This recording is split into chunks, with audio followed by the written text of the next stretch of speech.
Yolunu səbirsizliklə gözlədiyim Temu sifarişlərim axır ki gəlib, amma özümlə birlikdə kəndə gətirmişəm bu sifarişləri. Burada sizinlə birlikdə açaq. Hə, bu. Birinci bunu göstərmək istəyirəm sizə. Koftaların üstündən, daha doğrusu altdan görünməsi üçün almışdım, amma xoşlamadım. Yəni böyüyetmə bu qayıdacaqlar siyahısındadır.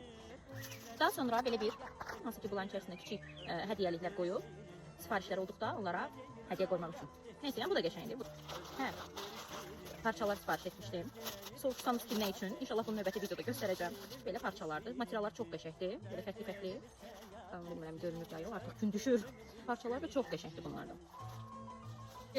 Son ikinci sifarişdən biri budur. Necə göstərim mən bunu sizə? Belə xırda pancaqlardır, hə. Belə xırda pancaqlardır. İçərisində əllər də dolmalıdır. Bu mənim bir geyimim üçün lazımdır. Hazırlayarkən böyük ihtimal sizinlə də paylaşacağım.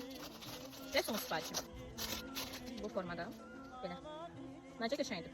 Forması, yəni küpür kimidir belə. Amma mən elə gəlir ki, bu tez gedəcək. Bunun getməməsi üçün üstünə lak vurmağı düşünürəm ki, biraz daha dözümlü olsun. Sən başladınsa susmayasın. Belə videoların davamı üçün səhifəni izləməyi unutmayın. Hələlik.